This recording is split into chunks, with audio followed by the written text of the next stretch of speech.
নমস্কার দর্শক বন্ধুরা, আপনারা দেখছেন ডেইলি কুকিং অ্যান্ড ব্লগস। আজ আমি ফ্যাসা মাছের তরকারি বানিয়েছি, আপনারা পুরো ভিডিওটি দেখতে থাকুন। প্রথমে আমি একটা মশলা পেস্ট করে নেব। পেঁয়াজ কুচি, আদা কুচি, কয়েকটি রসুন কোয়া ও কয়েকটি কাঁচা লঙ্কা পেস্ট করে নেব।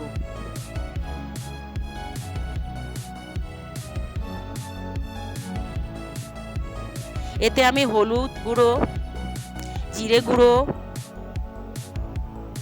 1 চামচ সর্ষে ও অল্প শুকনো লঙ্কার গুঁড়ো দিয়ে পেস্ট করে নেব।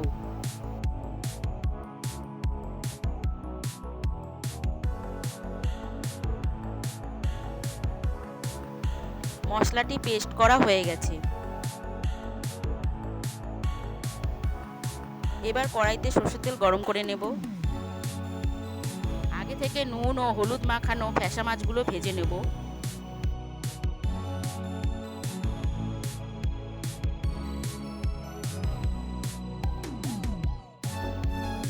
মাছগুলো ভাজা হয়ে গেছে, তুলে নেব।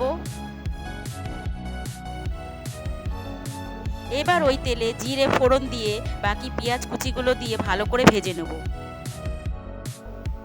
পেঁয়াজটি ভাজা হয়ে গেলে পেস্ট করা মশলাটি দিয়ে দেব।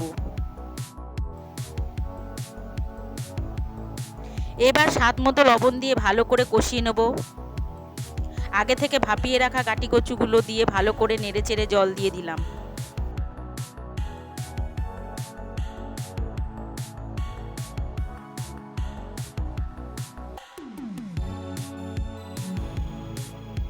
এবার তরকারির ঝোলটা ফুটে গেলে মাছগুলো দিয়ে হালকা করে নেড়েচেড়ে দেব।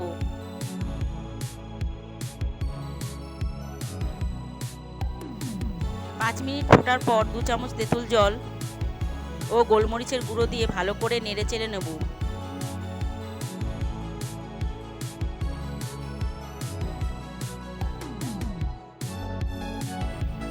এবার মাছের তরকারিটা নামিয়ে নিলাম।